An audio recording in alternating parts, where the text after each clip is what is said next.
All right, I'd like to call the meeting to order at 7:02. Can we please stand for the Pledge of Allegiance? I pledge Allegiance to the flag of the United States of America and to the republic for which it stands, one nation, under God, indivisible, with liberty and justice for all. Moment of silence, please. Thank you. And you do know the football games. I do, the Jets, absolutely. Can I have a motion to approve the minutes of 11/1/10, please? And yes. I'll make the motion. Do I have a second to it, please? Failure to have a second means we can't open it for discussion and vote. Thank you, Lori. Any amendments or changes, corrections? I don't think that I voted no on the vote of that meeting. For which? Okay.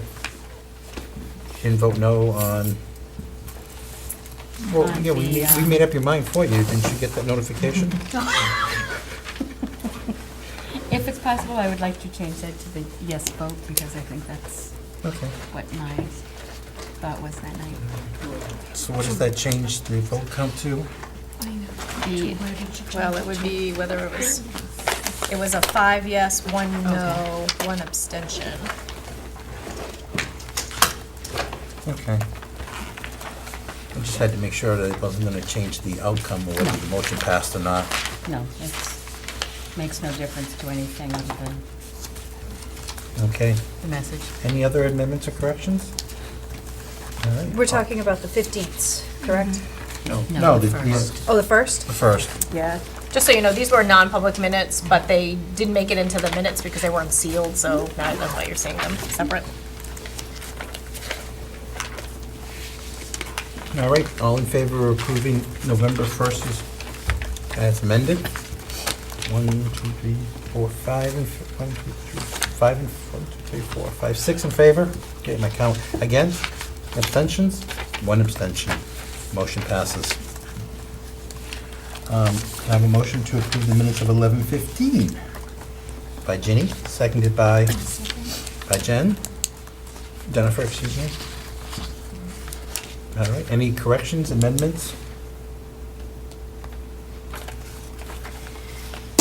Seeing none, all in favor of approving the minutes of 11:15? 6 against, abstentions? 6-0-1, motion passes. I'm going to start the correspondence folder around. It has some substitution reports as well as a letter from Diane Hathaway from the library talking about that the events and information for the library is being distributed electronically through the electronic newsletter. We've also received another letter from the librarian, the Board of Trustees for the library, actually thanking us for our cooperation, the school district's cooperation with the library, and the fact that we're starting to try to work together more. And that's not in there, but I just want to bring that up. Alrighty, while that's going around, accommodations, good news? I'm going to try and go in chronological order, but last week on Friday, the NHS finished up their drive for the Toys for Teens, and we got actually a lot of donations, a lot of money, and a lot of toys donated to the Toys for Teens, and they're going to be delivered next Friday to the Toys for Tots Center. And then next on Saturday, the Select Vocal Ensemble performed at several local nursing homes in Goffstown and Boston, and then finished out the day at a barbershop performance in Milford at the Hampshire Hills, and it was actually a spectacular performance by all of the groups there, and we received a lot of donations towards our fundraiser for the grand piano, which we are now selling. I don't know if I have it with me. We're selling pins that have grand piano on them to try and fundraise for that. The canned food drive starts today, and we already started with over 400 cans just from today, and then we had 450 cans collected last week at the Empty Fist. And then last thing, this Friday is the Winter Sports Madness Pep Rally at 7 to kick off the winter sports season for all the winter sports teams. Excellent. Any other accommodations, good news?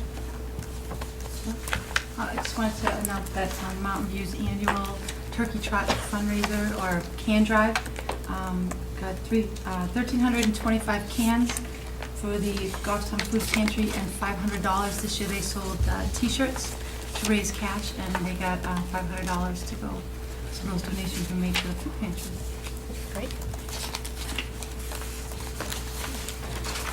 I don't have anything for Glen Lake or Bartlett today, but at Maple Lab, we have started an enrichment block this year. And just to touch on that a little bit, our enrichment block is offered daily to all students for 30 minutes. Our focus is on enhancing literacy using concepts and strategies from Reading Street. We have, teachers have grouped the students in threes, and we've formed a grade level cluster. Teachers meet once a week to discuss and plan what we're going to be doing for the following week. The students are grouped and regrouped by reading ability based on Reading Street assessment data and classroom performance. Our most struggling learners receive intense targeted literacy instruction by a reading specialist or special education teacher. Large student groups rotate to a different classroom every 6 weeks with the end of each literacy unit, so we'll actually be starting a new rotation next week. It's great. I know first and second grade, they've done some plays in some of their classrooms. Third grade, we've tried integrating a lot of science, writing paragraphs, going over that, some Venn diagrams. We have an on-site field trip this Thursday, Eyes on Owls, so we've been working on doing some pre-teaching on what the kids are going to be experiencing on Thursday. So it's been a lot of fun. Kids enjoy it. That's it. So is it, I'm just curious, is it fair to say that this dovetails very nicely with RTI? So that the students who are struggling are getting their interventions during that time frame, and at the same time, there's an enrichment for all students, be they RTI or at the top of the curve. That is correct. Terrific. That is correct. And we're doing that at Bartlett as well. Excellent. I just have one thing. Wanted to let you know, wanted to update the board. The future business leaders, the folks that did the babysitting last year, we're in process, and I think we're going to be fully staffed for both the Wednesday night and the Saturday Excellent. sessions. Thank you. Excellent. Just to go along with what Peggy offered, it came up at the C&E meeting, and I won't steal all the thunder about reporting for the C&E meeting, but I just got very excited about the fact that it was the students' learning opportunities were being focused on student abilities at certain points in their curriculum, which got me thinking if there was, it could be a cost savings mechanism if there were a way to group students, similar learners, more often, and then targeted resources could be streamlined and better focused. It just seems like a kind of obvious. Like in a hospital where you don't put your newborns in with your med-surg patients, you target the groups that need the like services. And it just seems to make sense from a fiscal standpoint. Anything you want to share on that? No, I think that was one of the main reasons why we added that 30-minute of we put 90 minutes for reading instruction and that 30 minutes for instructional, so that everybody was getting something, whether high or low. I don't think I'm absolutely at no point saying I'm a proponent of single level classing, particularly at the elementary or middle school, because I think the lower kids learn so much from those higher kids and vice versa. So, but certainly for remediation, that absolutely works. Yeah, actually, studies have been done to do a heterogeneous classroom rather than homogeneous classrooms. Because we used to do that in the Goffstown school system. You could probably find studies supporting both sides. Yeah. I think at elementary level to push a kid and say you are the low end is not a great thing to say in second grade. No, Targeting a kiddo and saying. I don't think that would be done, but I'm excited about the way it's Yeah, happening. Absolutely. I think it's a Maple great Ave. thing what's happening. Absolutely.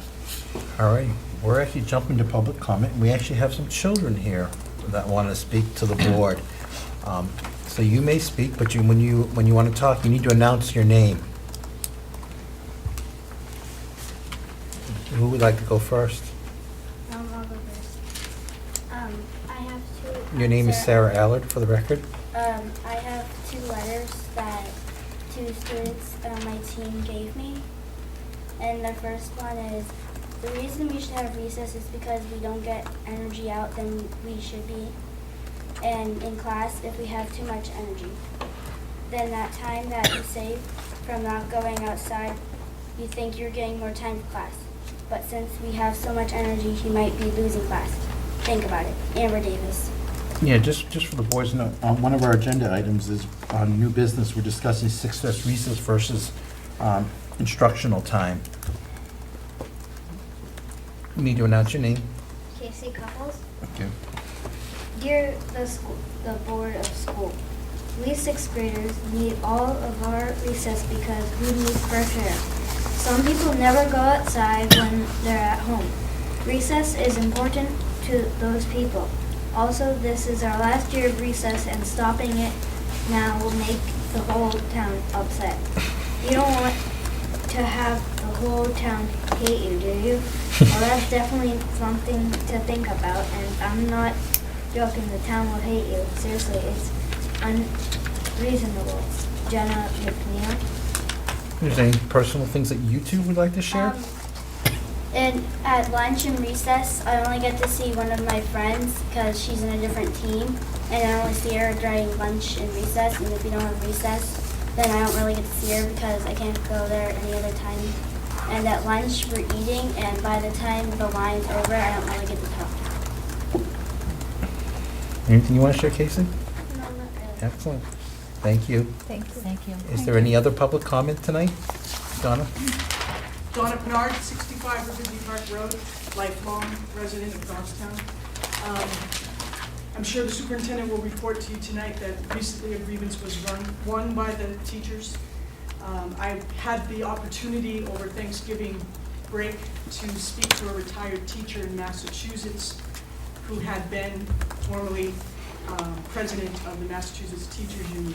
She mentioned 12 different grievances in her town alone out of 7 towns that Jim Hunt was in Massachusetts.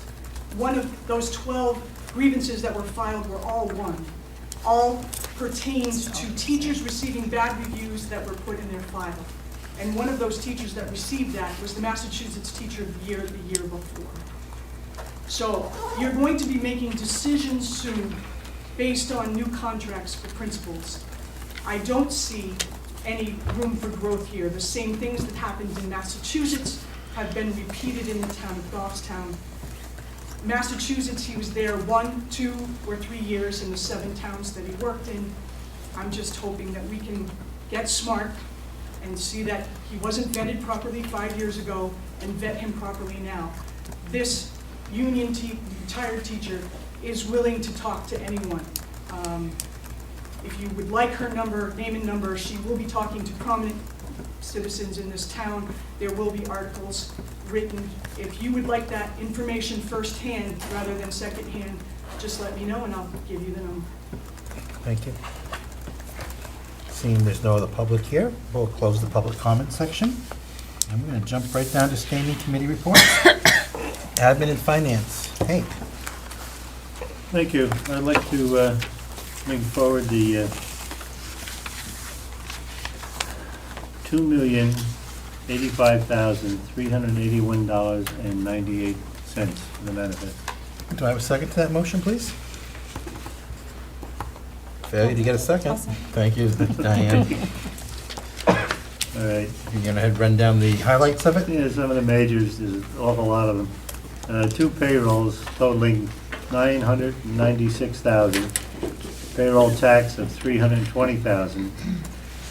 $68,000 for special ed, which consisted of $41,000 to Crotchet Mountain, $9,300 to the Seacoast Learning Center, $1,800 to Lighthouse School, totaling $68,000 there. Regular education transportation was $9,800. SAU allocation, 113,000. For oil was 24,000. BSNH, 20,000. The Goffstown, can't even read my own writing. Sewer was 7,000. And the bond refunds, Divine Millet got 15,000. Moody's Investment got 9,600, and Wells Fargo got 40,000. Moody's was the credit analysis for our refunding, and Wells Fargo was the last interest payment on the bond. And just in fairness, to put those particular bond-related costs in context, the savings that were articulated at the hearing and as follow-up to the issuance of the bond were $580,000, and those were net of those costs. Right, were they? That's correct. Yeah. No worries. It seemed to me that's the first time that we had them scrolled up in that fashion. Yeah. And those are sizable expenditures. Yeah. And it's important to understand what we got for those Yeah, you got expenditures. tenfold. Right. And another item is our food service coordinator, boss, Megan. She would like to have some time, probably the next meeting, to give a report on the whole food service agenda, if you wish, specifically on breakfast prices, all food prices, make recommendations on changes, updates, fill you in on the whole system, which I don't Before think we has talk ever been about- done before. So we don't forget to do a vote. Anybody have any other questions on the manifest? All right. So we have a motion on the floor to approve the manifest for $2,085,381.98. All in favor? And that passes unanimously. Thank you. And there was a question on the presentation from Megan. Is it going to be to the entire board or just the A&F? Entire board. Okay. And she'd like to do it the next meeting, which would Yeah. be the 20th, I think. Yeah, she's been doing a lot of work, and she's got some recommendations, particularly on our breakfast program, which is losing money. And so she's got a really good handle at this point on the financial piece of food service. So we thought it would be nice for the board just to get an update now that she's been here and has a good handle on kind of where things are. And she's also going to talk about some of the changes in the federal lunch program that are coming out and how what impact that's going to have on us, because there's some significant things in there, such as I think one of the legislation pieces is no more bake sales. And so she's going to talk a little bit about kind of how that might impact us. So. Interesting. Did they pass that, Stacy? No more bake bake sales? sales? That is on the agenda for that bill.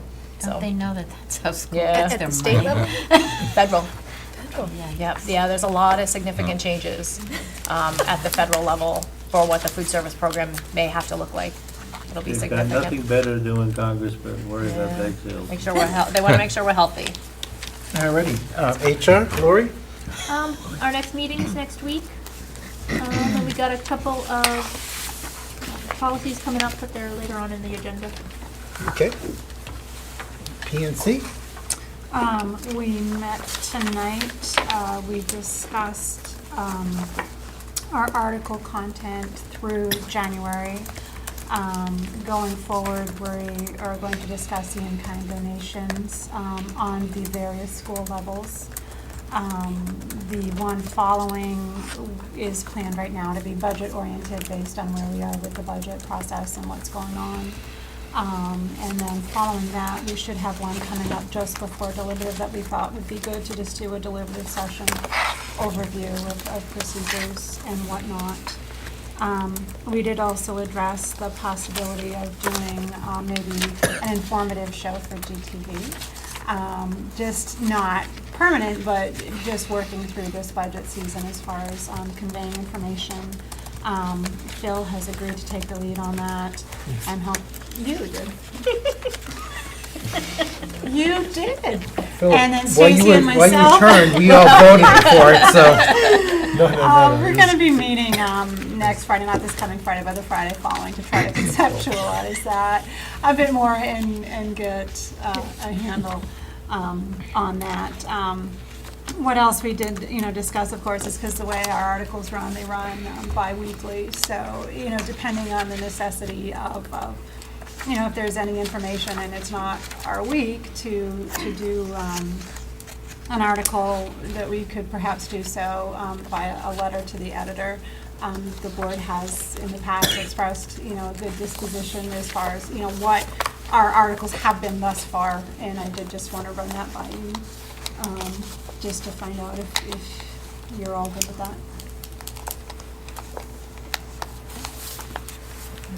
Looks Does like anybody have any consensus thoughts or on any this half of the room is yes. This half's a little quiet, so. Okay. Excellent. I think if you can get correct information to people, I think that's valuable. I would. So, C&E? Our next meeting is Monday night. It will follow the HR meeting. One of the things that is an ongoing item on that agenda will be our discussion and review of class size as, and that discussion really is going to inform whether or not there's a recommendation coming out of C&E to revisit our school board policy regarding class size.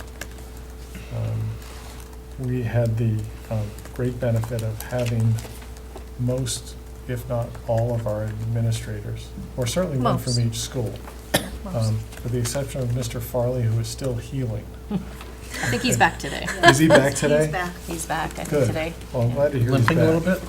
I bet he I is. haven't seen him, the door was open. And he's not still here, which means he could hobble out. Thank goodness. Item number one from the GHS presentation is the program of studies was brought forward. There were some language changes.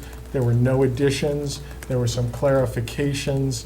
The committee brought forward the program of studies with those changes and recommended that we adopt the program of studies, and I would make that motion now for the 11-12 school year.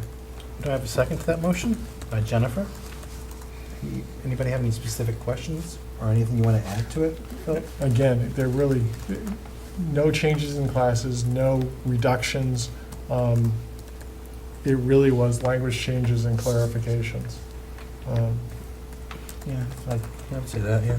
Yeah, What kind of language changes? excuse me? What kind of language? More like grammar I- or Yeah, and like for an example, we changed the title of one class, like it was arts and crafts, and we thought it kind of gave kids the notion it was like an easy class, and we changed it to And- something, And for instance, to something more appropriate. there's a music ed class that involves the use of Sibelius. If you look at the description of the class, it would satisfy either the fine arts requirement or the technology requirement. You may get credit for either fine arts or technology for having taken the class. You may not get credit, however, for both. And again, there was a smattering of things like that. There were a couple of Graphic description arts things. turned into, I think, gaming, some sort of Right. gaming. As much to Maybe do with design. marketing as anything else. You know? I think they Well, changed yeah. the descriptions to better meet what was What really was actually occurring. happening, right? And, yeah, A, happening, and B, how it had value for students in some cases. If you would like, we can defer it. You can read it online. I'm okay. Okay. Okay. All in favor of the motion? And that passes unanimously, right, Philip? Yes. There is an NEAS&C committee at the high school. It has not yet. It will meet to discuss a reevaluation of the mission statement. This is part of the charge of NEAS&C, and the group will simply look at the current mission statement, determine whether there are need for changes, and then we'll make recommendations going forward.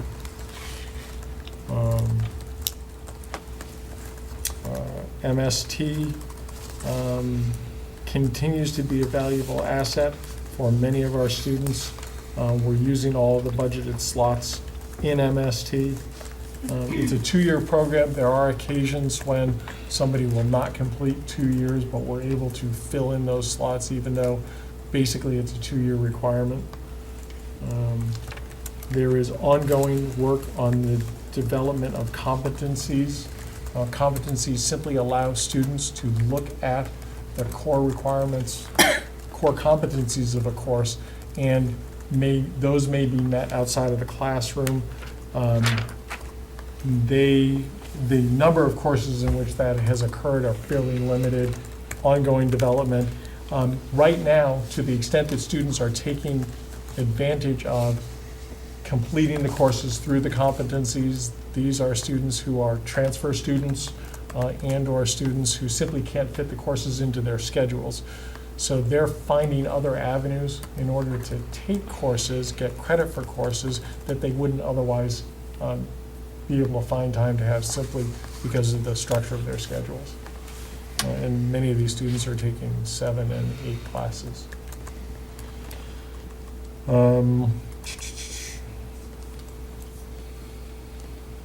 MVMS, and you know something, because I could go on for ever and ever. I'm gonna save the 3 other schools for our next meeting, if that's okay, because I literally could go on forever and ever. But this is actually what we do here. One of the things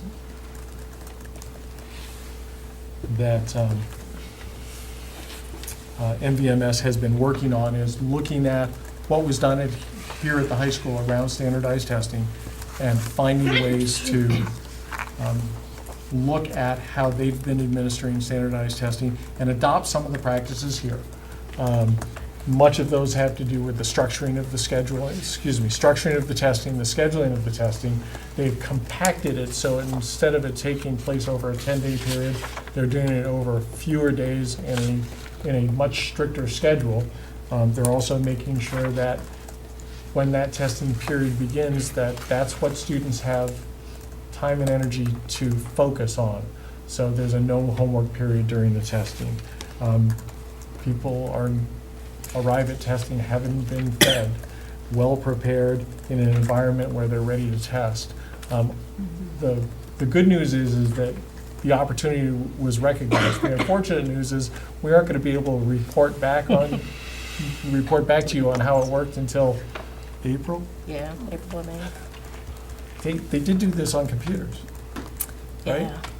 No, kneecap testing is on that's hand. right. Oh, it's not? No, Kneecap's it's on not done, computers. yeah. That's right. NWEA is on computers. NWEA. So we can look forward to seeing what the benefits of some of their efforts were. And they had tremendous support, A, within the school, and B, from the parent group as well. CINE, School in Need of Improvement, ongoing plans. They're using student performance data to differentiate instruction. One of the nice things about some of the testing is that you get immediate feedback that goes to both grade level expectation and strands. You can look at individuals and you can look at classes. What that does is it provides the opportunity to say, okay, if I look across 25 students, is there something that nobody seemed to get? And it allows you to hone in and focus on opportunities and to recognize where there may have been a gap in the presentation. It also allows you to look at individual students and then look back at their portfolios and work with the RTI team at the school to develop plans for appropriate interventions at Tier 1, Tier 2, and/or Tier 3. It was clear to me from the report out that there is a high level of participation and integration by teachers and by the team at the school, and it's really being driven from the top down. We talked about RTI. The schedule in the day, again, has been structured to maximize the opportunities. As you said you're doing at Maple Ave, there are times when everybody gets enrichment. Now, for some students, that enrichment is response to intervention tier 2. For other students, it's pushing them as far as they are capable and beyond their grade level, because simply that particular student has the capacity. So they're finding ways to meet the needs and differentiate instruction using the schedule. Let's see.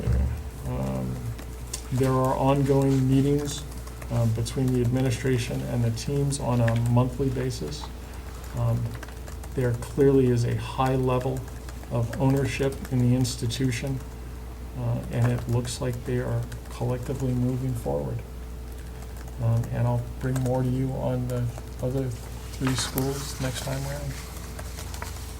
But here's the great takeaway from this is that everybody vertically and horizontally understands that there are common goals and seems to have a strong vision of how we can best support our students. And we'll see you on Monday. We have the SAU budget hearing tomorrow night, 7 o'clock in the Boston Central School. So I need to remind everybody of that. Superintendent's report? Just a couple things. I'm sure some of you have read, the state approved some educational jobs funding. If you recall, the state got a couple $1 billion. At first, we thought the majority of it was going to go to adequacy. What they've determined to do at this moment in time, and I believe it's the way it will go because we've gotten all the paperwork for it, but half of that money will go towards adequacy. Half of that money is being sent to districts directly to help support keeping jobs and maintaining jobs. So Goffstown is actually receiving $224,243.26 in ed jobs funding. And is that a one-time and must be expended? It is a one-time, must be expended by the end of next school year. 11-12. 11-12. So at this point, my recommendation is just to hold on that and make some decisions as we go through the budget process and determine how we want to spend that money. It can be spent either this year or next year. We don't have to make a decision at this point, but that is money that right now is available for us. I have a question. When are we going to know for sure that this is what they're doing? Well, we've gotten the Until memo, January, so right? we've got, I mean, I've got the information, and we've had to submit the information for adequacy already to them. We had to do that by December 6th, so we've submitted our adequacy side, because we have to give them salary and benefit information for that.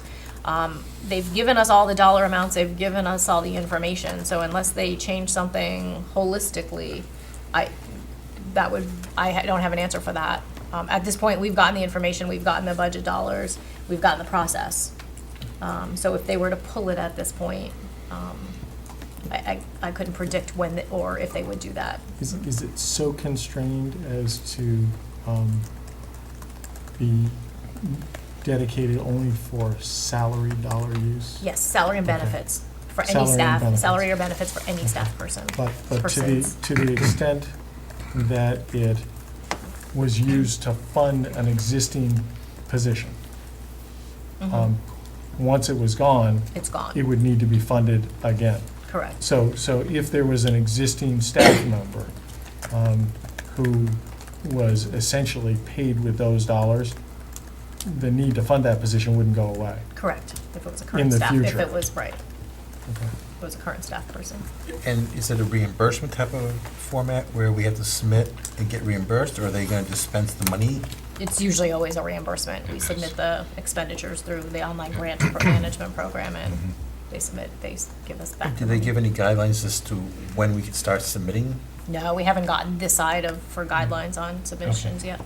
Okay. So we have the dollar amount, we have kind of what we can spend it on, when we can spend it, but no information yet as So- to the process. So to the extent that somebody found themselves no longer employed by the district as of last April, in theory, those dollars could be used to rehire that Rehire person that if there was a need for a year.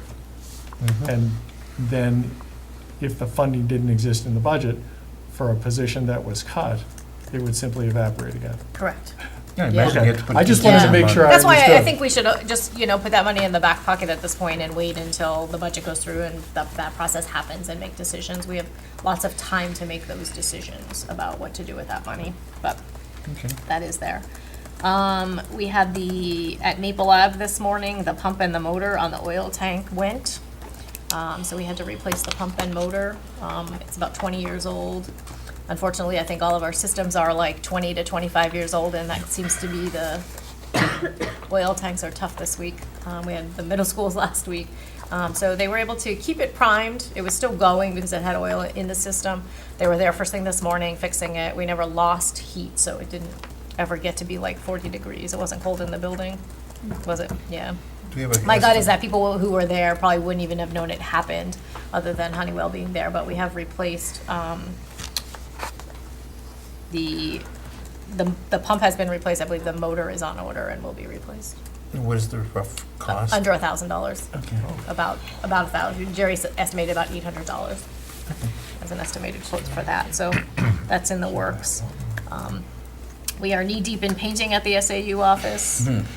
We hope by Thursday they'll be done with the first floor, but I will tell you, if you haven't been to the SAU office, stop by. It looks beautiful. They've really done a nice job. They've really fixed up a lot of things.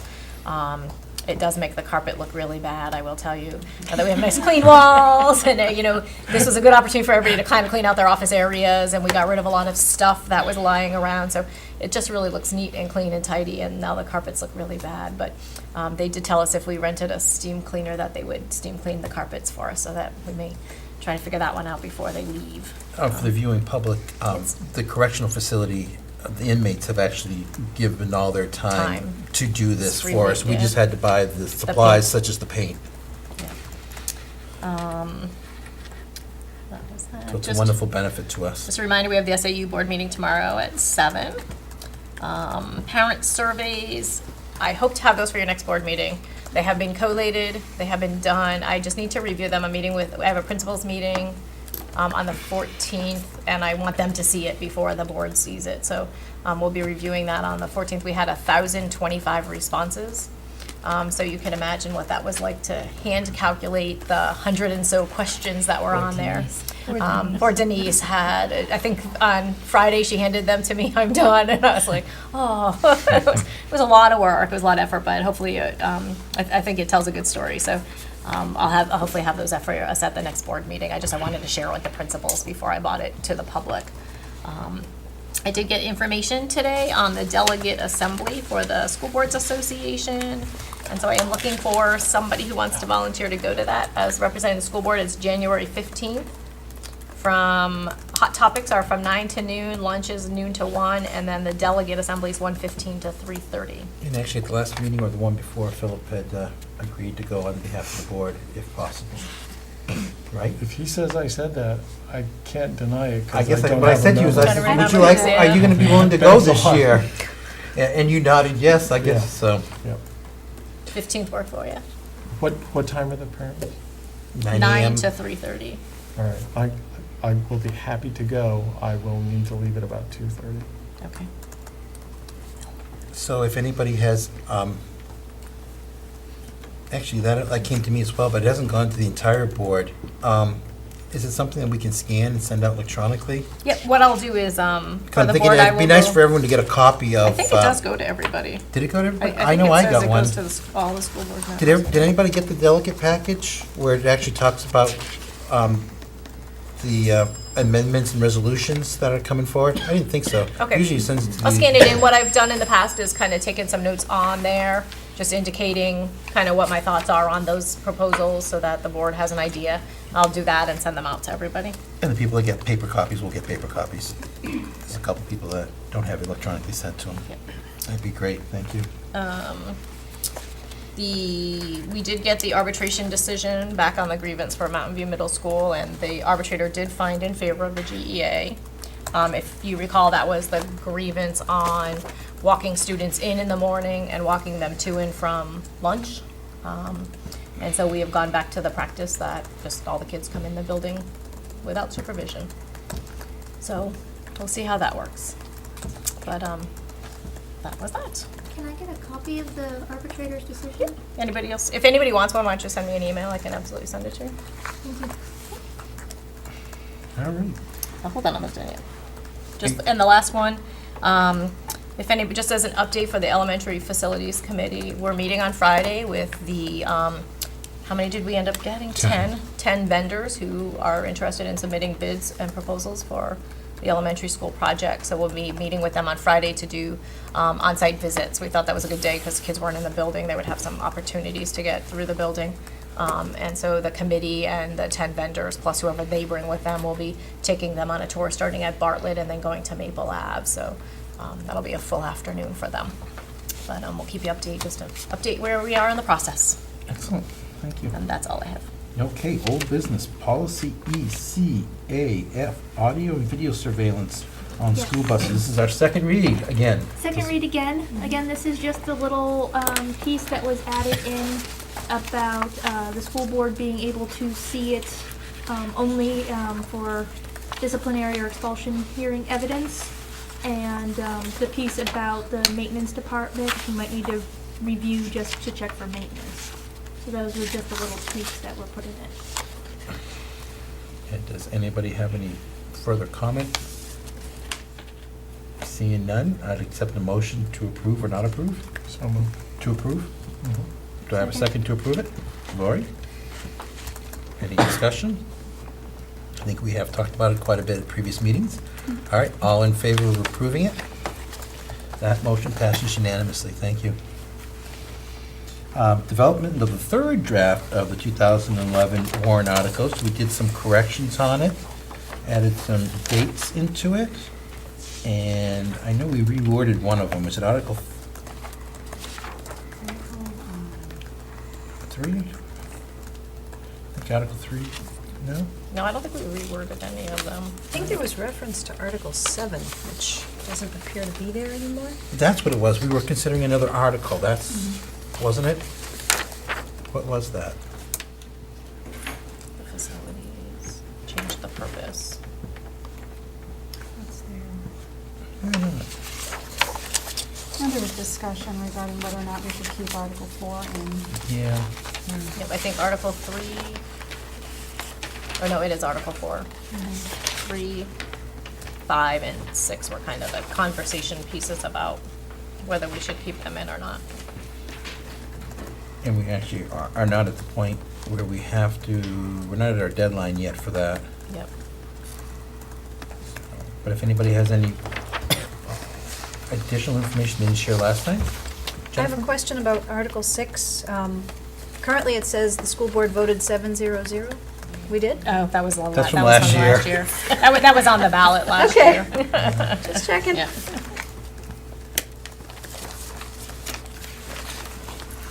Ginny?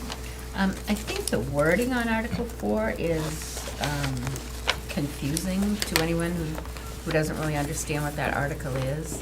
Yeah, we'd have to, that's the legal language we have to use. It's based on the RSA. And could that be explained further to say that what we're looking for is if, Yeah, Not it could be on the explained, ballot. it could be explained like in our voter's guide when we send that out. But it can't be put on But the it can't be ballot. on the can ballot. That's why you'll see that's in quotation marks, because that's what we have to put in because of the RSA.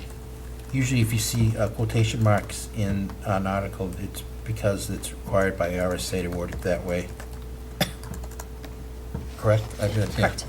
Yeah, it's written right in there. This is how you, what the language is. Because you'll see that in the budget one as well. We have to use specific wording. And I think Sue Tremblay talked about that one at the last meeting, just the, To not to include. not Article include 4. it, yeah.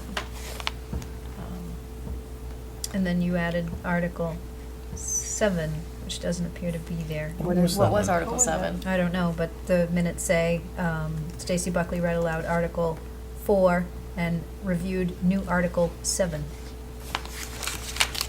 I'll have to go back, because I don't know that. I think Is it's it a a typo?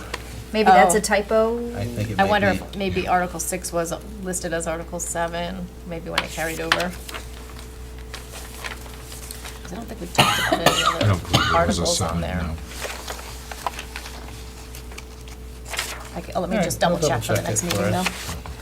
What are the articles? You'll see draft number 4 potentially on the next board meeting. Is it too late to amend the meeting minutes then? Yes, actually. Okay. All right, any other comments or any new information you want to share? None. Revenues. So this is again, probably by the next meeting, we'll need to determine the conversation we had at the last meeting was just how much we are expecting in the unreserved fund balance, as well as what we would put in the warrant articles for the reserved balance. And so the conversation ensued about how much we should put in there. And for us, it's an educated guess in the sense of we've not had such a tight budget before. So knowing what we will land with, so I suspect, we could hold off, I guess, looking for more information on whether the warrant articles are gonna go forward will make a difference on what we put in the unreserved fund balance. If we fund the $300,000 for the Bartlett facility, I would suggest we put about $100,000. We anticipate between probably $100,000 and $200,000.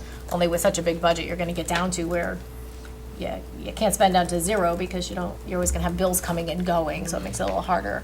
But we don't anticipate having $1 million at the end of this project, year. So, we're anticipating somewhere, if you funded that warrant article, having less to put in the unreserved fund balance. So if you funded the 300, we may have $50,000 or $100,000 left. If you didn't fund it, I would say probably a $200,000 or $300,000 would be an estimated number, given I would hate to see it go down to zero and us get bills in afterwards that we can't pay. So we always have to play that piece out. So that's just kind of our educated guess at this point in time. So if you had to make a recommendation for placeholders, because really, given that we don't know, they can be described in no other way. Right. What would you recommend for placeholders? I would say if we had to guess, say $300,000 or $400,000 at the end of the game, at that bottom line. So if 300 were going to the unreserved fund balance, I'd say put 100,000 in. If 300 were going to go to the capital reserve fund, put 100,000 in the unreserved fund balance. Is there any reason that we can't make that decision today? And if there is there any value to waiting until? No, the only piece would be knowing, it's wherever it's the placement of it. If you decided not to fund the capital reserve project, I would say put 300 or 400 in the unreserved fund balance line. So it just depends on where you want to put it.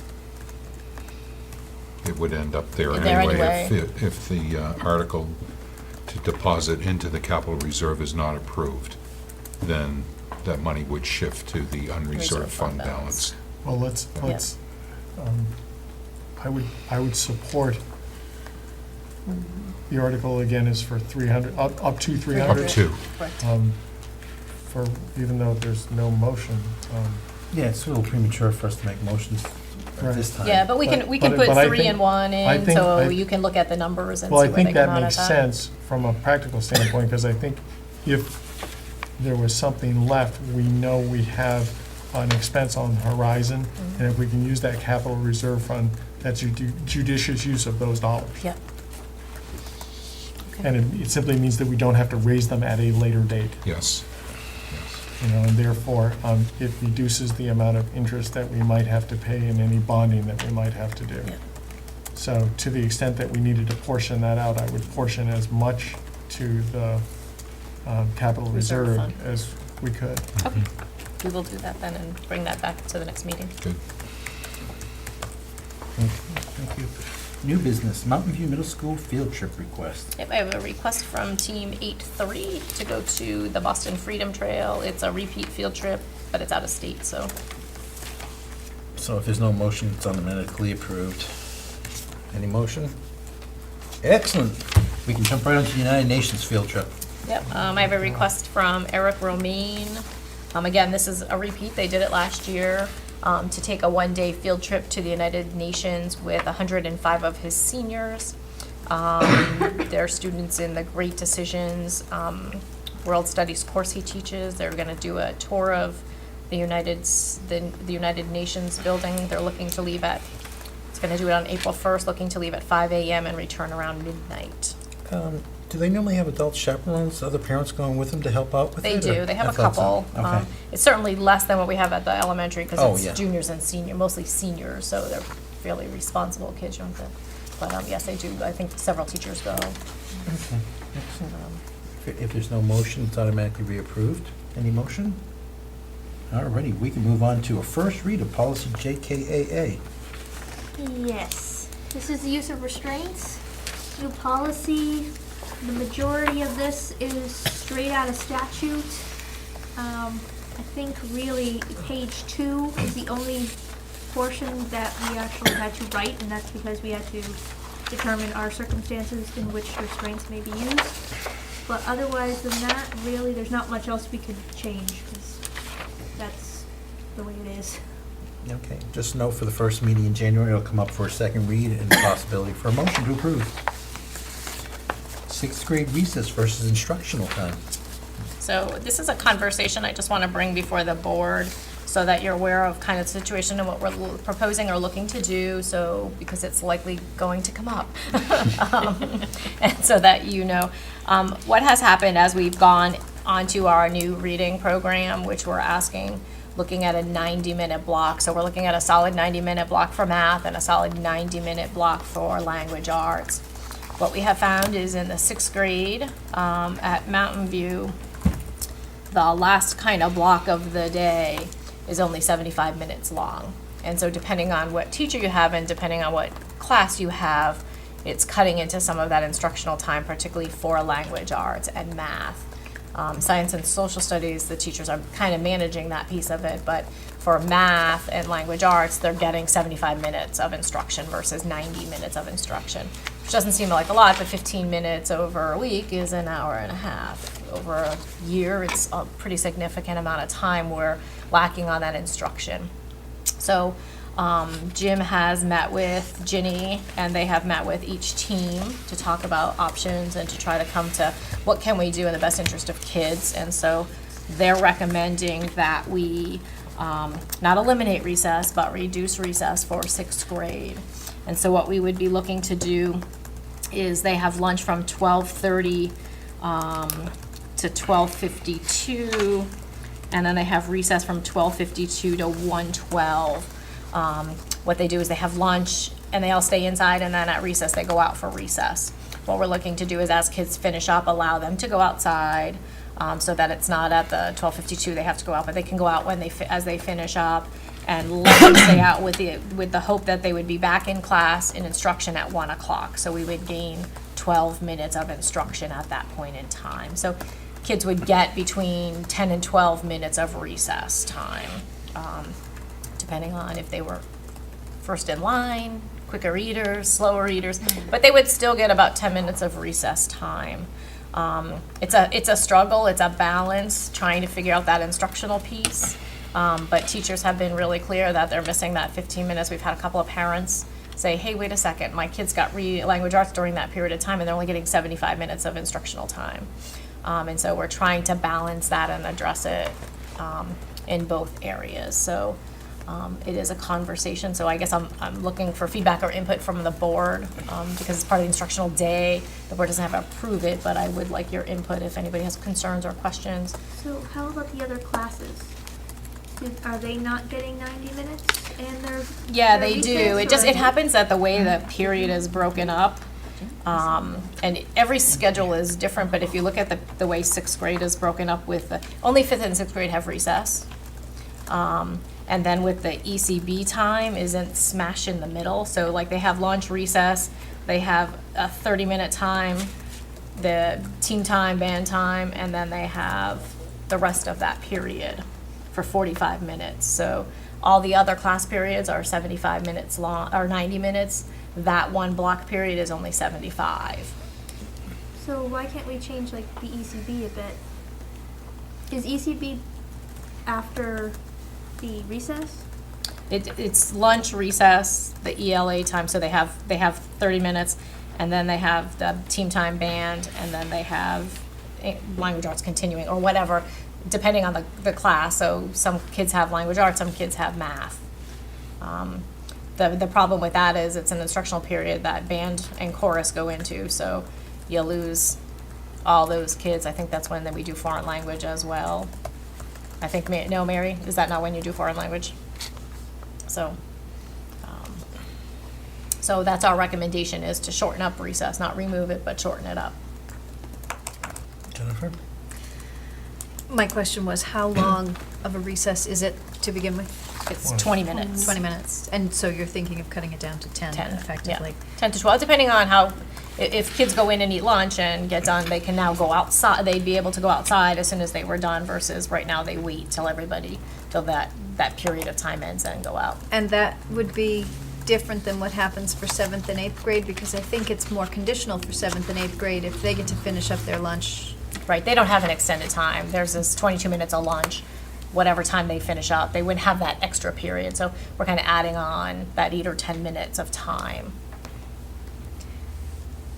It's a tough decision, but I mean, I look at it like it's academics.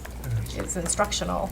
I guess my concern is, how are we handling supervision in the fact that you're letting them come out of lunch, out of the cafeteria outside?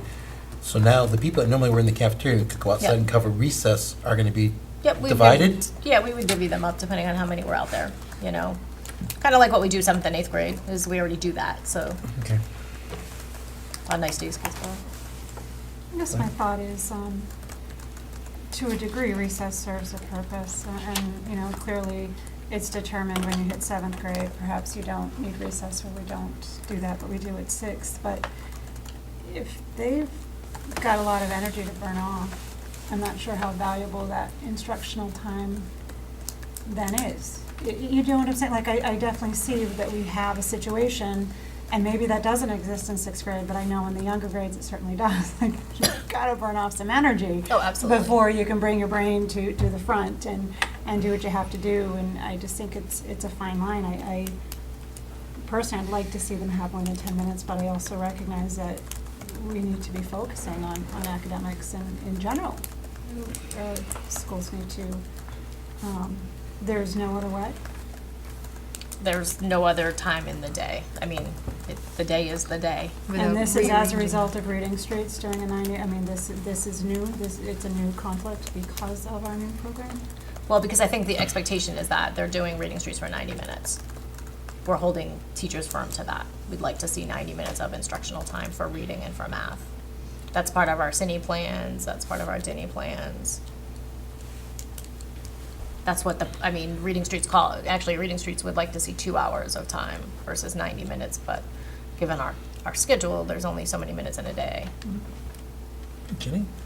I would have a concern that the students that are at the end of the line may have no recess or no time to. Well, they would still have at least that 8 to 10 minutes. That goes beyond lunch Regardless. period, regardless. Regardless. So they would still have that time period of when lunch ended and when they actually have that recess time.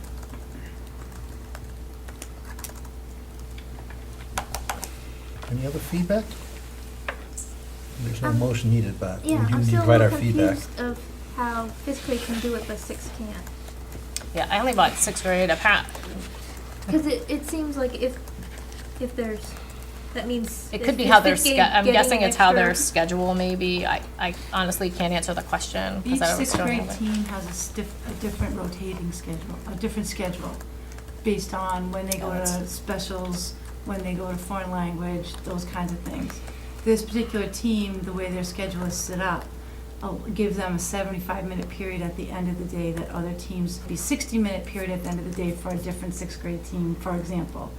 So this team is missing those few minutes because they're frozen periods, like UA, lunch, foreign language, their frozen periods during the day don't affect a 90-minute time period. Where this particular team, it affects the 90-minute time period. So that's why it's only one of the 3 6th grade, 3, right? 3 6th grade Yeah, teams. thank you, Mary. So does that mean they have more time somewhere else earlier in the day, since it's less time later? Because the time. The academic, I don't mean to. Yeah, no, that's okay. The academic time Yeah. is, we all start classes at 8:45 and we all end at 3:10. So, and we all have a 45-minute specials period, we all have a 22-minute lunch, well, they have the recess Yep. too. So, I mean, technically, yes, all the teams have the same amount of academic minutes, in the day. It's just how How those you- minutes fall. So remember too, if you have a two-person team, is going to be different than a three-person team. For example, like I'm looking at team one teacher teaches ELA. So that's where that ELA period, so it may be broken up different for a two-person team because that teacher's teaching two subject areas, so it's easier to play around with the schedule. With a three-person team or a four-person team, it's more content focused. So one teacher may be teaching 2 or 3 English language arts class and somebody else may be doing math. It's a confusing schedule. It's very difficult to grasp. It's an It is. artifact of the structure and the number of Yeah. teachers. So are they looking to cut lunch for just one team? No, they're looking to do universal for 6th grade, because I don't think it would be fair to say Yeah, some yeah, kids are Because gonna they go all out have and some lunch at kids the same- aren't. Right, they all have lunch and- at the same yeah, time. Yeah. So you'd have to cut it for the So entire really what we're 6th looking to do grade. is reduce, in good terms, reduce recess from 20 minutes to like 10 minutes. I think it's like 8 minutes or it's 8 to 10 minutes. So then for the other teams, they end up with more than 90 minutes at the end? Somewhere? Right, they would come back. They would yeah, come back at the come same back time. Earlier than they normally would, so yes, there would be, Yep. what is you saying, 15 minutes? There would be extra 15 minutes of Yeah. academic time for the other two teams. Is this something that can be addressed at all? I mean, in the wildest scenarios, rearranging the entire schedule? Is that, I'm not thinking this year, but I'm thinking next Yeah. year. It's tough. I think there's a committee that's looking at scheduling, and, because I think one of the big questions has been that ECB team time kind of period, what to do with it. So if, I know there's a group of teachers who are meeting through the faculty focus group that are looking at kind of this, so there may be a solution, a different solution for next year. We're just stuck in this gap of period of time where it's like, wait a second, these kids are not getting an hour and a half a week, or an hour and 15 minutes a week of reading or of math during that instructional period of time. And so I think the teachers are feeling it, going, well, how are we gonna get through, and everybody's kind of pacing out reading streets as they're learning it, and this team is falling behind because they don't have 90 minutes of language arts, where the morning, whoever's teaching it in the morning has that 90 minutes. So this class is always 15 minutes behind. And 15 minutes is I think, It's Long 40, time. it's Peggy 40 could 44 say 15 hours a minutes year. of reading streets is a lot of time. That's gigantic. Yeah, so it's not to hurt obviously, if we could find another solution, we would. There just there isn't enough time in the day for this Right. group of kids, and so we're trying to be flexible, not taking recess away, but trying to alter it a tad bit, so they still have some time to go outside, but that we can still connect to the instructional with the goal that I think this group is gonna look at and say, what is in the best interest of kids as we go forward. I'm not saying this, this may be this year, and I don't know, the positive side is we've had lots of parents complaining that their kid's not getting the instructional piece. And that's kind of what prompted this whole thing, was parents saying, wait a second, 6th grade, my kid's not getting the 90 minutes of math or 90 minutes of language arts that they should be getting. So we're trying to relate to that kind of concern and address that, but still give kids some recess time. Can we sort of get as we go through this, once it's implemented, can we get a report out, see how it's working for the kids, see if there are any observable changes? Yeah, absolutely, absolutely. Because 90 minutes is a long period, if you aren't really able to shut off, turn back on again. That's a, Well, 90 minutes is, if you're not there. Yep, and Reading Street's the plus of it, it's very interactive, it changes quite frequently, so it's not 90 minutes of doing just reading, Yeah, it's, I've never seen a 90-minute Yeah. class where fannies are in the seats the entire class. Yeah. It Oh, yes, simply doesn't happen. I realize that. But- Somebody would go screaming from the room. I think probably my wouldn't be fear is kids. though, what you gain in cutting off for recess time, you lose in instructional time because they just can't pull it together. Maybe- That would- that's what we need to find out. Yeah. It's not that this is perfect. And you I think probably it's- can't fit 15 minutes of reading streets somewhere else in the day. Is it that mobile of a product where it can fit in that team's extra Well, 15 minutes of the I mean, structure?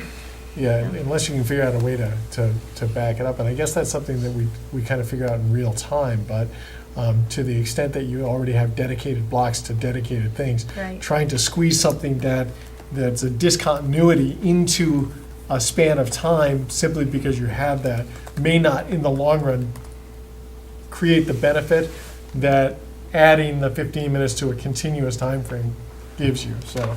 I guess too, another concern is it's one team. Yeah. It's not the grade. So, But it will continue to be that team forever and ever and ever. Like that's, unless something drastically changes with the schedule, that team will always have this, so every sixth grade class coming through will always have, I don't wanna say the problem team, but the team that doesn't have enough time in that block of period. And if we, it's, that schedule is a nightmare to look at and to think about because it's HQT, so I get what you're saying, is there 15 minutes somewhere else? And so like, science and social studies could be 60 minutes as opposed to 75 or 90, but it's probably likely that that block is at a time period that the teacher who's teaching English language arts isn't available, it's not enough mixes to the mold. Yeah, so where is that sixth grade team getting their extra minutes right now? That they're not getting that extra 15 minutes where everybody else has it, language arts and math. They still have the same instructional time, so they have to have that 15 minutes somewhere. So what are they getting extra?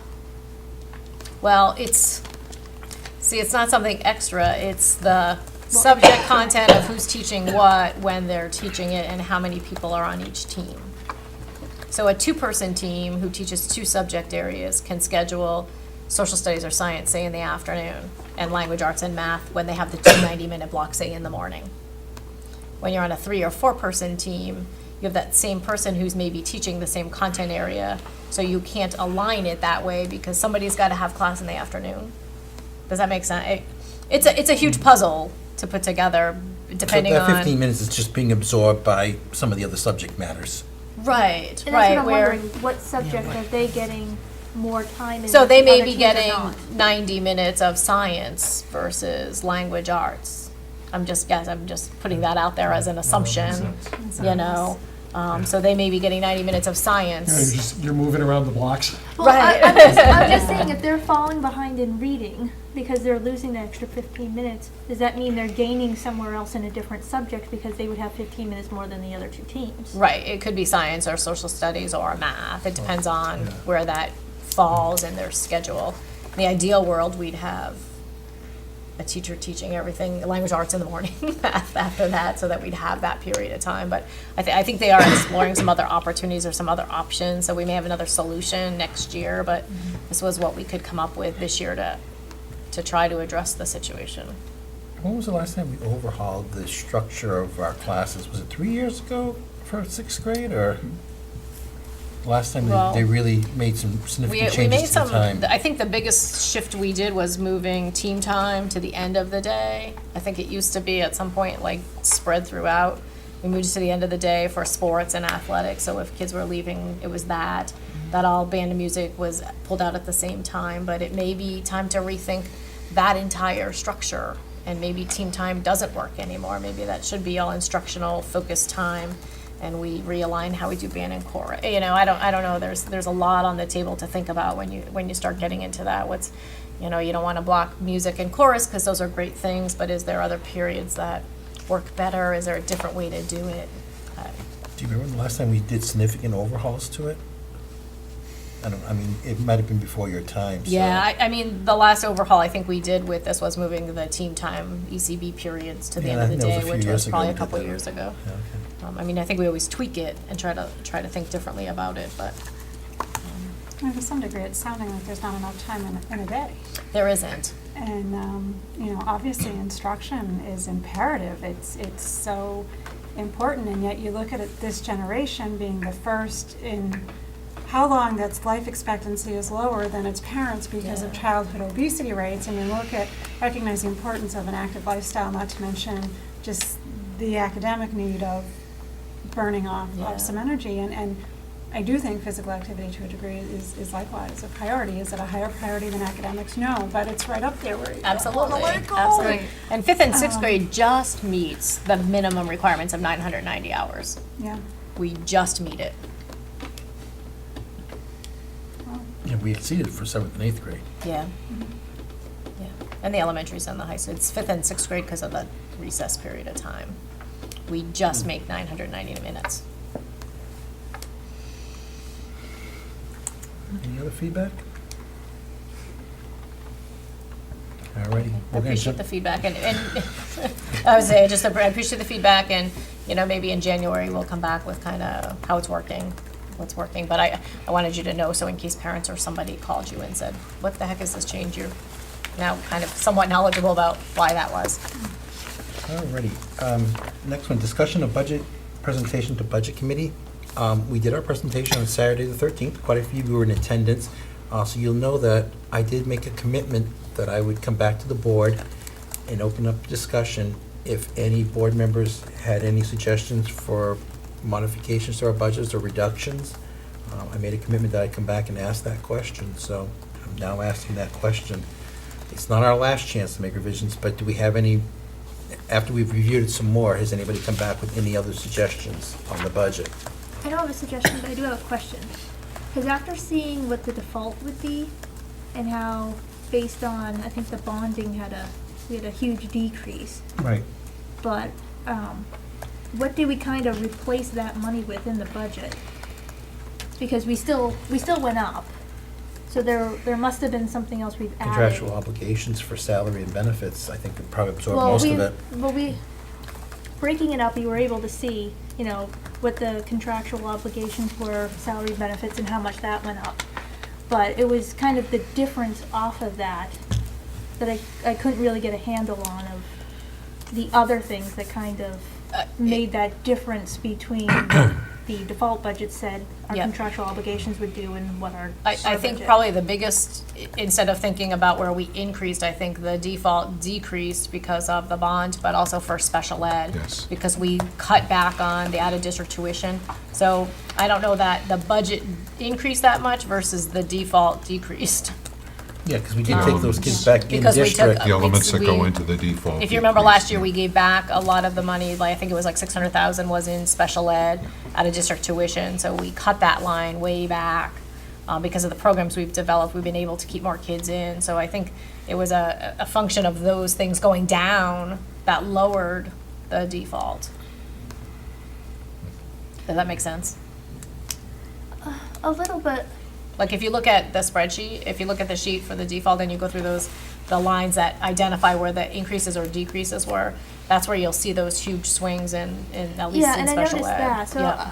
I guess I was more confused of what made up that difference between the default and our budget, not considering the additions of the extra personnel that we're gonna get reimbursed for, and other things like that. But taking that out, what did we really increase? I think it was like $500,000, that kind of was. Oh, the differential increased by Yeah. $500,000. Of like, what was the, what was the big chunk that would have made that? Probably the $600,000 special ed that was out of district in last year's budget, but because it That was was brought back in. in. Yeah. We gave it back in our unreserved fund balance, and this year we can't budget for that, so the default budget has to go down by that amount. But we're budgeting, because are we expecting to put out a district again, or? I mean, we No. have some out, we have kids Well, that I are know out we- of yes, district, I know we yeah. definitely I don't think have we're some. expecting any major increases in it at this point, but you never know who will move into the community or move out. And I think the part of the gap might have increased too, just because of the significant increases we have contractually as well. And I mean, I'm trying to think of what line, trying to- like, we have the 120,000 for high school, for the curriculum revision for ELA, for that, that was an increase. I have to go through and look line by line, but, I mean, that's the big one that I think of that stands out, like, as a bigger Yeah. item, Health insurance. Health Yeah, the insurance. health and dental. Oh, and then the increase of what we have to pay towards retirement and everything as well. Yep, that's that whole benefit, Yeah. the salary and benefit line. Does that get calculated in the default? Yep. We're contractually obligated to pay it because of contracts, and the state changes their rates, they change their rates, and everybody just has to follow suit and enjoy it. Anybody have any other questions, comments, suggestions? If you're templating scenarios, consider streamlining your service delivery. If there's any way possible to cluster like learners. Well, they do, I know in special ed, they do that. We try to put kids who need reading instruction, pull out in the same class so that we can pull them out. It's not always possible because we have to like to balance classes and not put all the identified kids in one class and not in all of them, but we try to do that as often as possible.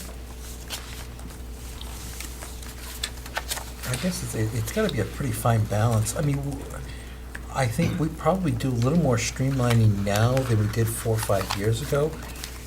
Not just necessarily at the elementary level, but for example, at the high school, we created a True Honors program.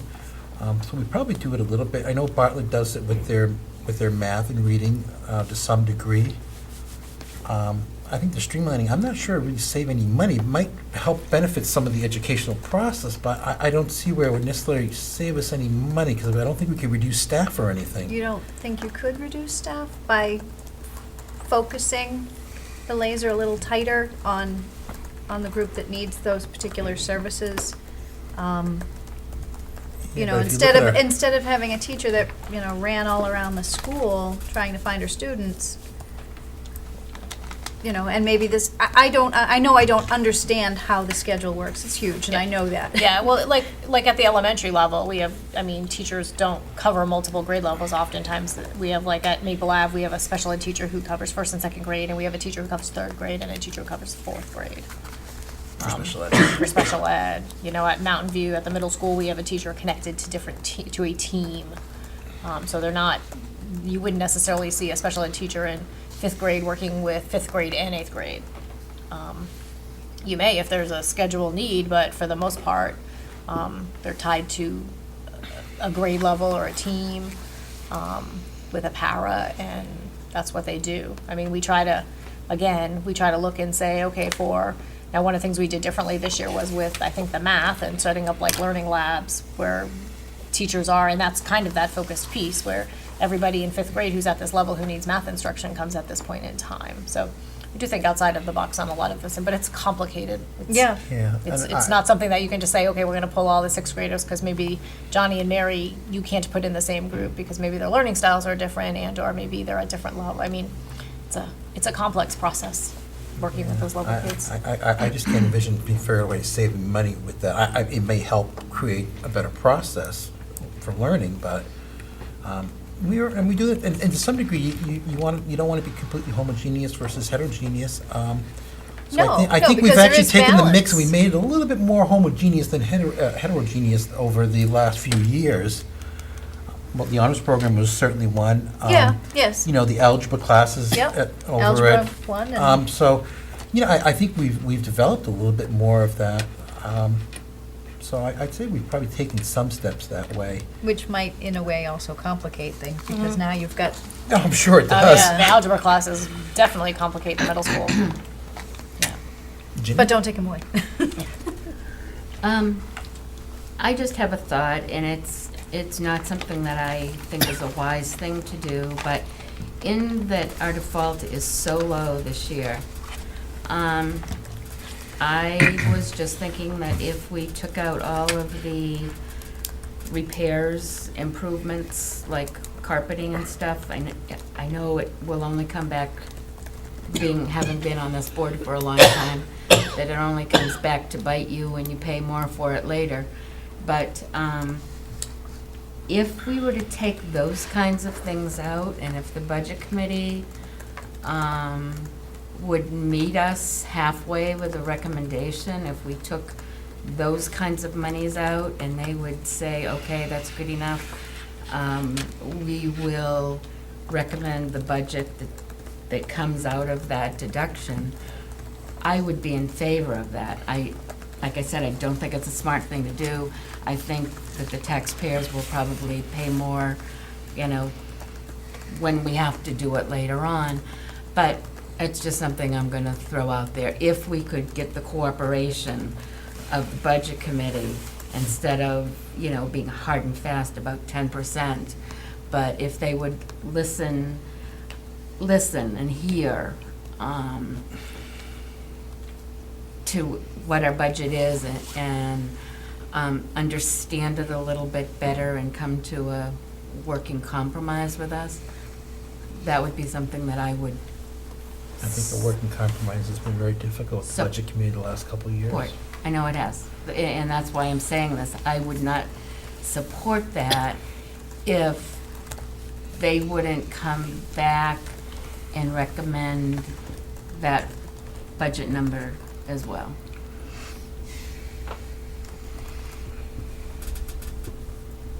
How much money are we talking roughly, Ray? There's not a significant amount of money in there. I'm thinking you're for- talking, what, 100,000 and change, maybe? If that, Yeah. if that. So we're talking about 100,000 probably We've for, already deferred a large number of those projects that were on CIP. The board made the decision to push Push 'em those out. out an additional year, and that's where the significant dollars would be. yeah, I think we're talking. There's really unfortunately, nothing there. Yeah, there's probably 100, I would say there's probably between 100 and 200. in that I'm not range. sure there's even 200. I'm thinking Yeah, the well, biggest if you one is the think about- library here for yeah. the rug here. I would but- say 200 if you think about all the littler things like refinishing the floors and replacing doors. I think there's. Yeah, but some of those issues are, the replacement doors really have to be done. Effort between the two of us, I'd be willing to do that. Like I said, I don't think it's a smart thing to do, but if it would create a spirit of cooperation, I would go with it. Well, what I can say is they're in deliberation mode now, which means there's no public comment that can be made to them. So we can't appear at a board and all we could do is present them with another proposal or an updated budget. But I don't think we're not in a position where we can sit down and negotiate with them at this point. So that would be my concern, that if we came back with a revised budget, say taking out that $100,000, that they would simply, Do hear us on TV though, so that they could, no, absolutely, absolutely. the information would be there. It will be in our for minutes, them and to we can accept. highlight that for them, so that it's in our minutes, and if you would And- be kind enough to review it. I'm not sure that would necessarily appease the budget committee in whole. In fairness, I think to look at the picture in its entirety, if we look at something as like maintenance, Mhm. which is, interestingly enough, a remarkably easy target, because the Always is. connection, It always is. the connection between a rug and student learning is a little difficult to see. But in order to frame that and to understand what it means, we need to take a look at the last 3 years and the things that we haven't done. We need to take a look at some of the ways that NEAS&C measures us. We need to take a look at the history of this particular institution and now the middle school, because it's also under the auspices of that review process. One of the things that we had enormous problems with, and one of the things that we had to recover from, was Science labs. doing this. It wasn't just science labs. That was big, but it wasn't just science labs. There was also sort of the general overall condition of the school.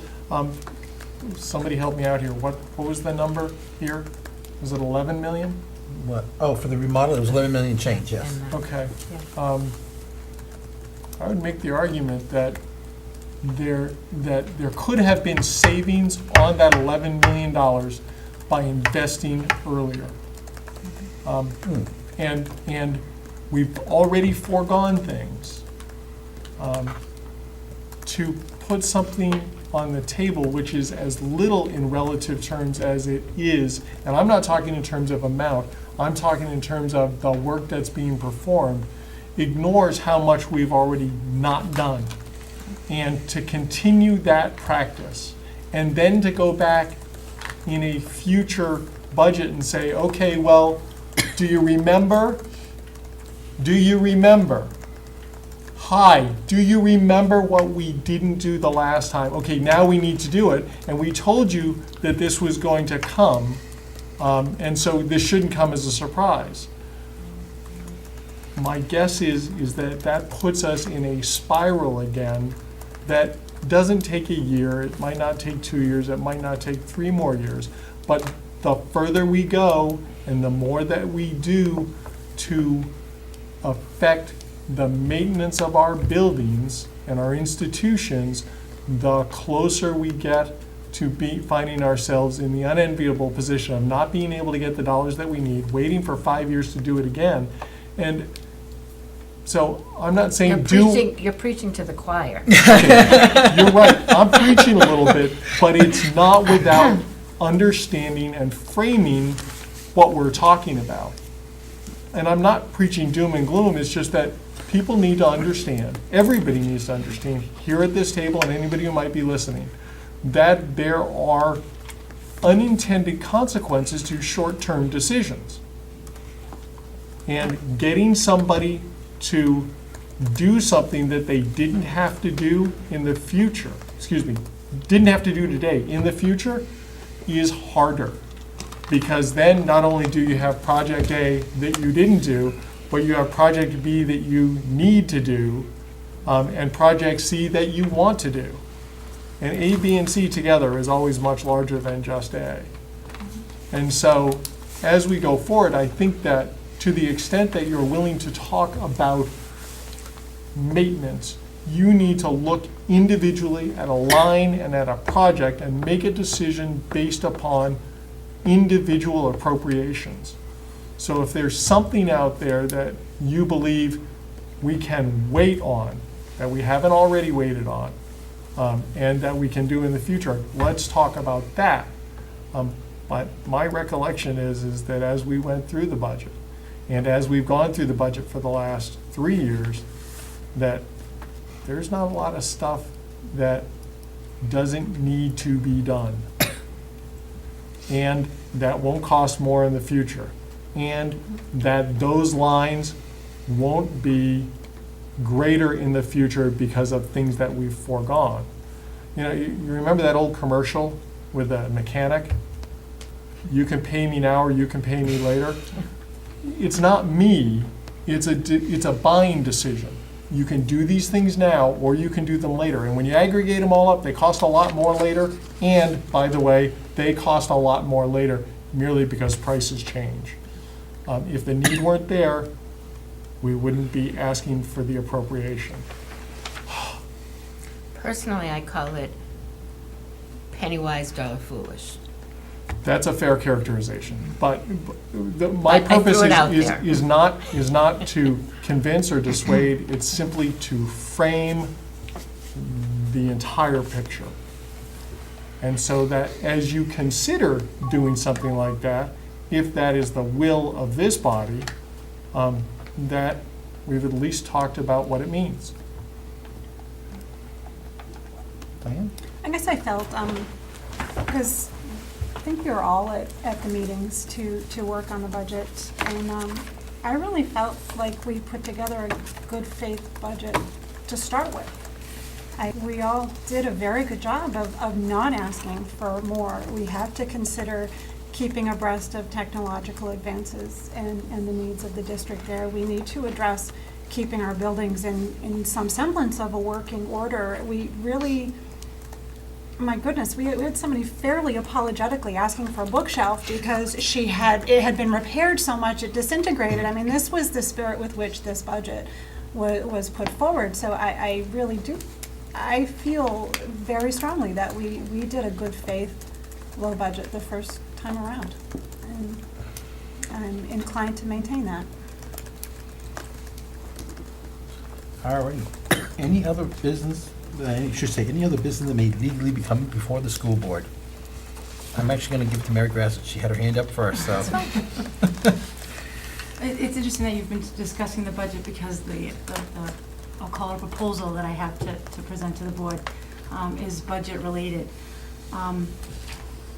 For those of you who are unaware, at both Mountain View and the middle school and the high school, we are required to give progress reports to students on a regular basis. At the middle school, we've had a lot of discussions, the teachers, especially this year, but in the past, about the number of progress reports that we send home. And I sat down this morning and did just a quick little math. This is just the 8th grade.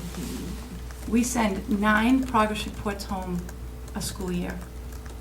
There are 100 students on my team.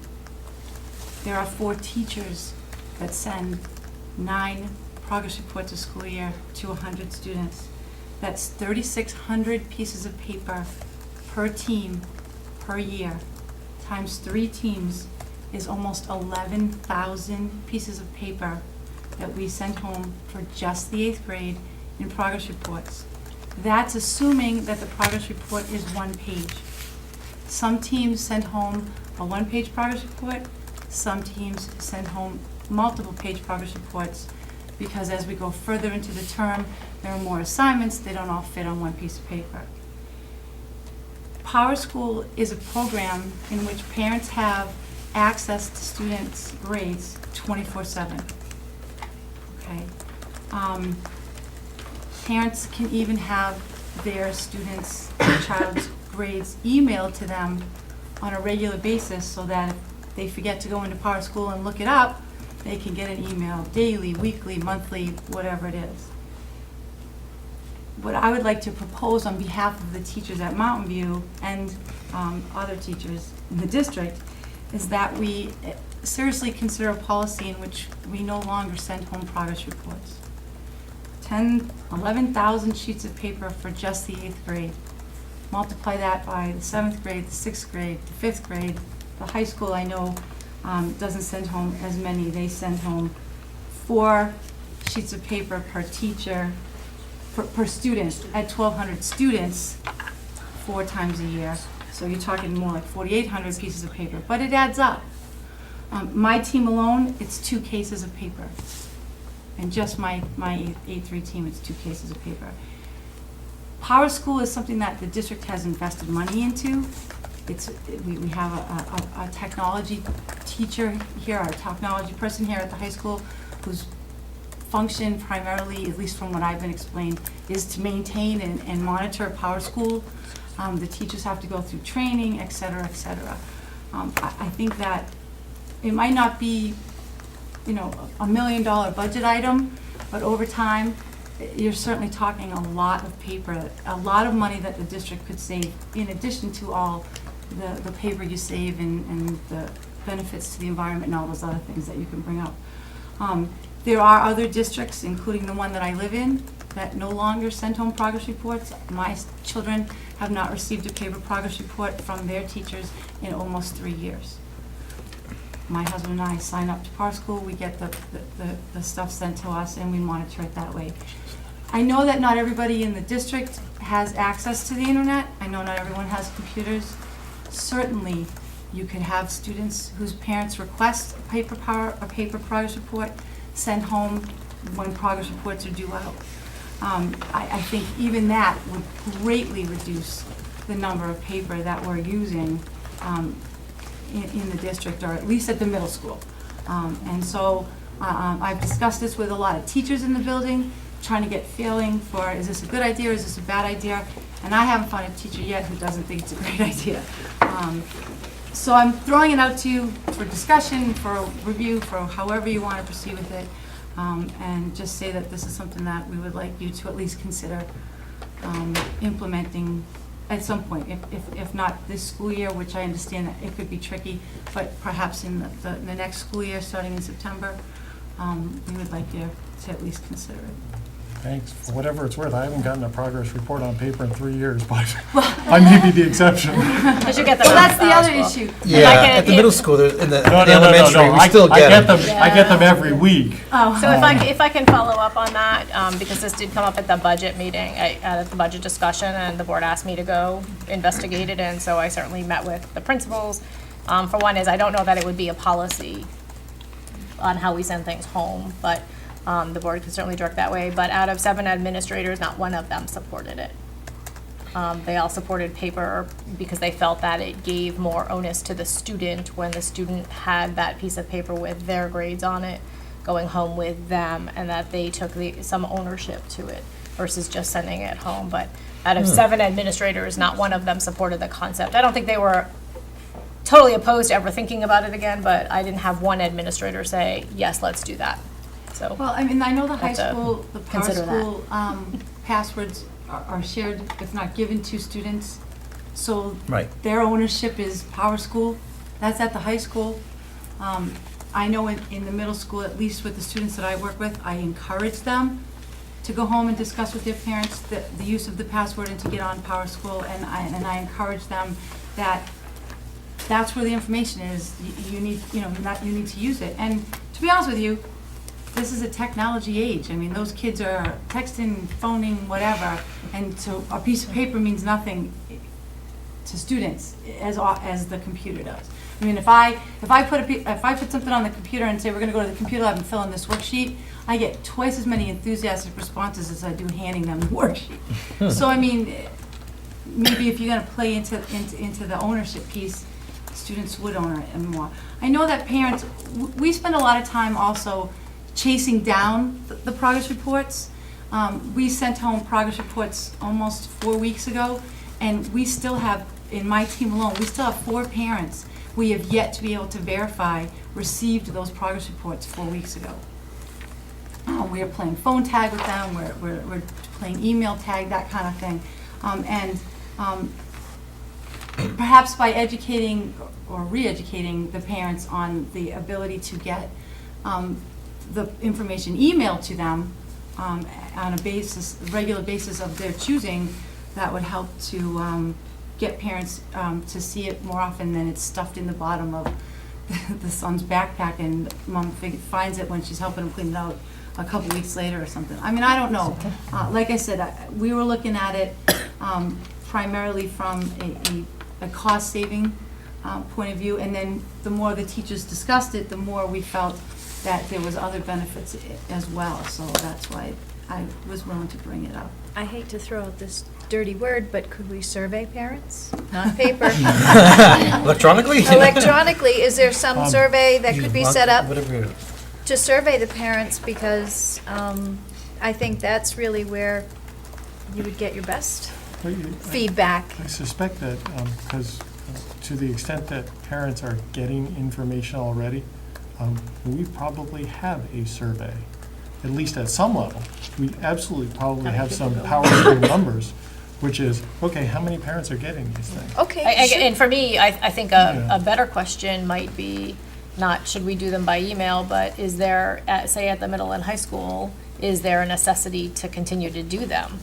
If we have logins and we have parents accessing Power School, is there still a need Well, to do?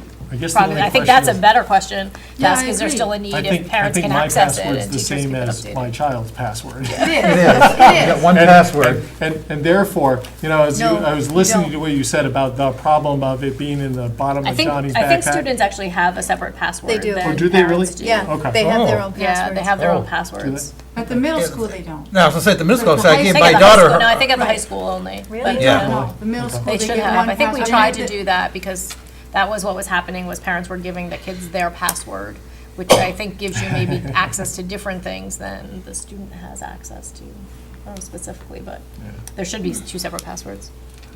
You'd have to consider that I for mean, the middle it's- school, 'cause I think it is, at the middle school level, they should be able to log on and start understanding what's being I mean, shared. especially in 7th and 8th grade, maybe 5th and 6th, maybe you could argue, and I don't work with them, so I don't really know, but maybe you could argue that they're a little too young. But we encourage our students in the 7th, in the 8th grade to go on Power School all the time.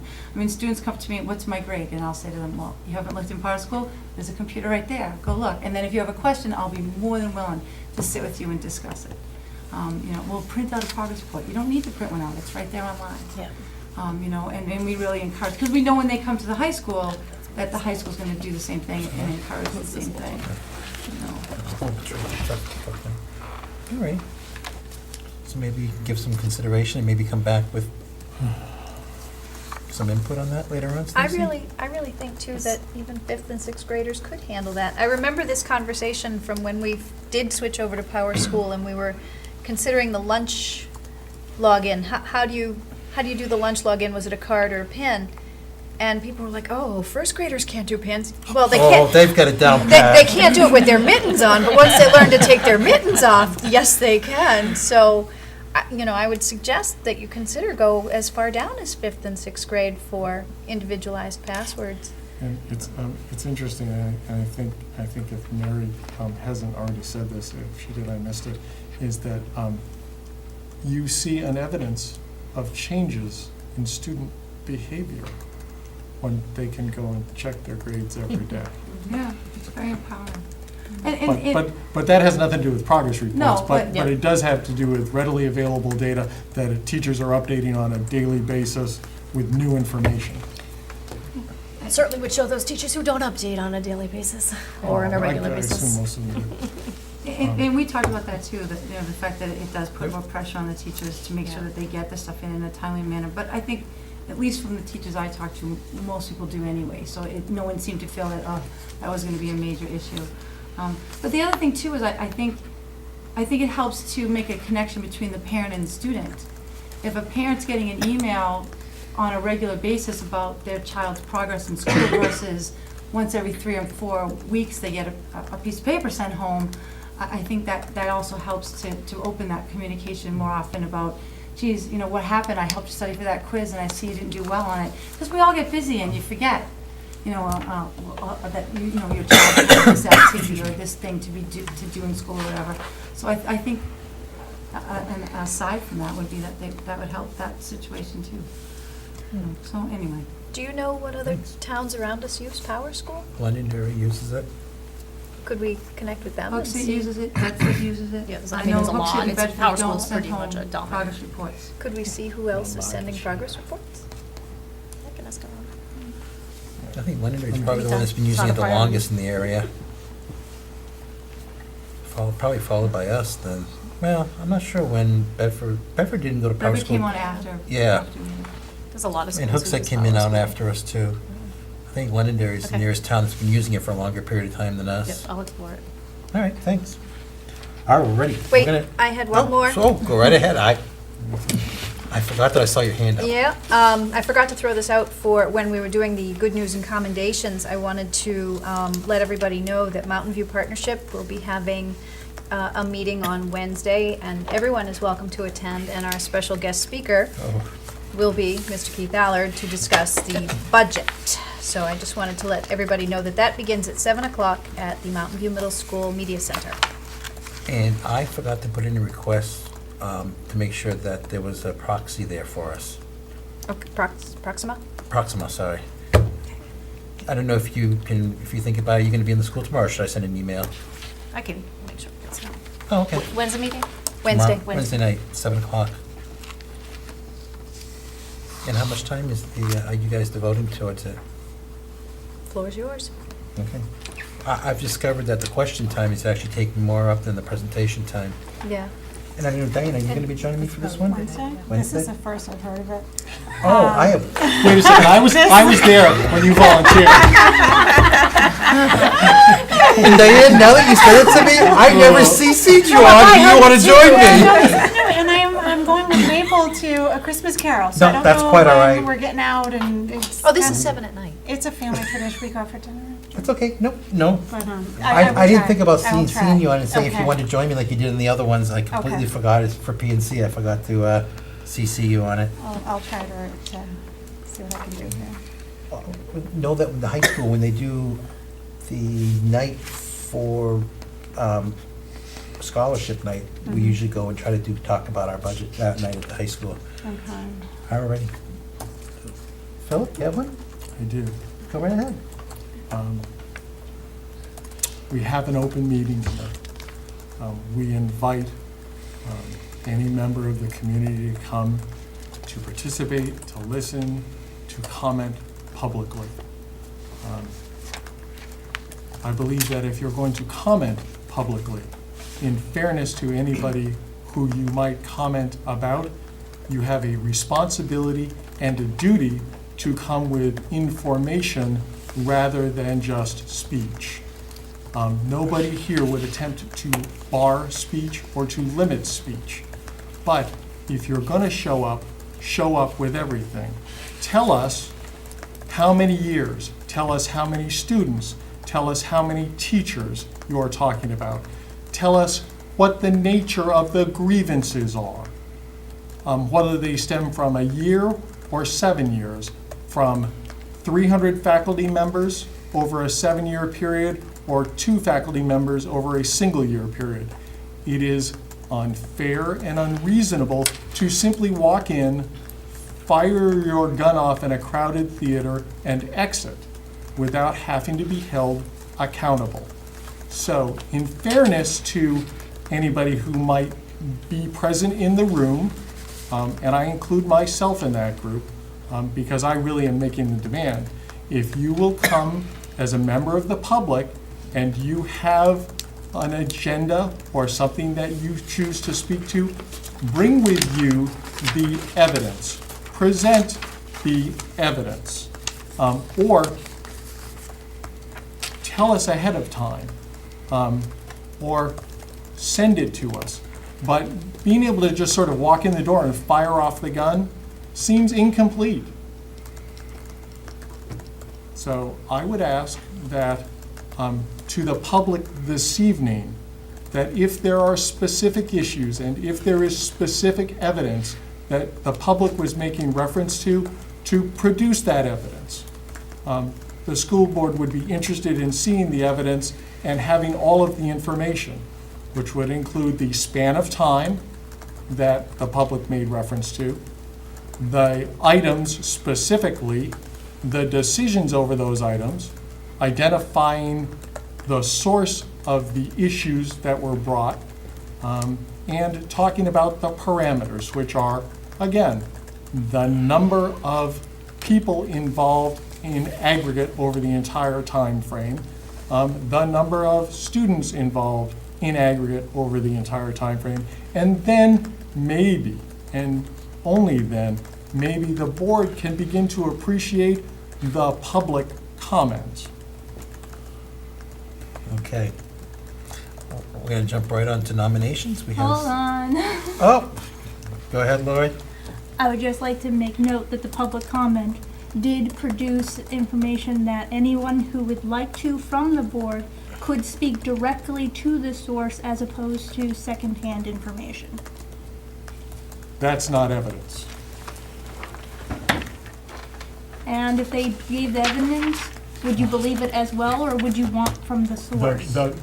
When somebody comes from the public and speaks and puts on a presentation and simply fires off their gun without any evidence, and that is not evidence, I didn't see documents, I didn't see framework, I didn't see anything, that's irresponsible, because it suggests a conclusion that the speaker would wish to articulate as opposed to the evidence. If there's evidence that is worthy of discussion, certainly it's something that we could look at.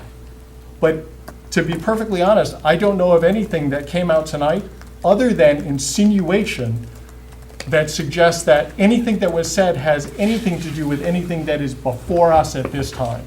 So in fairness to this body, if you're going to do something like that begs a conclusion, and then say, okay, now that I've done that, now it's your responsibility to go get the evidence.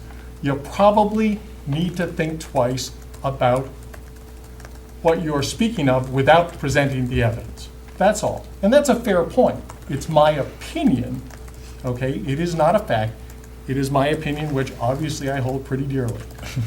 But given that it begs a conclusion and seeks to make a point without doing anything other than speaking, it's without evidence. And you don't then take the burden and shift it to somebody else to refute by finding evidence. That's unreasonable. It's unfair. I mean, we can talk about it all night if you'd like. Yes, But I'm sure we but I don't think- wanna, I'm just thinking the last time we get evidence, then it gets pulled from the board and they don't need to review it and stuff like that. We've had things go both ways, and the public is allowed to say what they want. I'm not saying they aren't allowed to say what they want. Nobody You're said that. suggesting that they don't. No, I'm suggesting that if you're going to come and beg a conclusion and state something as if it is fact that leads to a conclusion, it is your responsibility as a member of the public to provide evidence. And you simply don't solve your problem of not providing evidence by saying, now you go find something to refute it, which is essentially the position that was articulated today. And that's not fair, nor is it reasonable.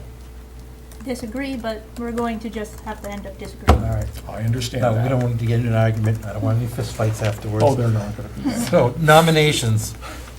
I just have 2 student teacher notifications.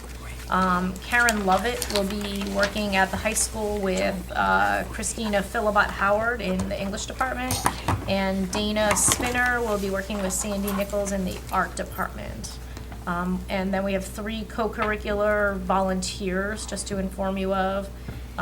All wrestling, all volunteers at the high school, Ryan Hardy, Nicholas Francoeur, and Richard Alas Chavez. So they're just notifications. Excellent.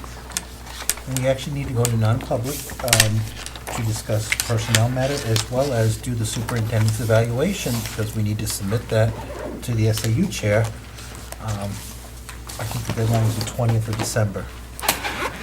So I'm actually trying to hit the deadline this year rather than be late. So this way then Joe can move ahead and take care of doing his evaluation on time with Stacy. I think Dunbarton's done, so you guys are behind the ball. And I think New Boston, don't they have it on their next agenda or Yes. something like that? So, we gotta hurry up and get it done before we're too late.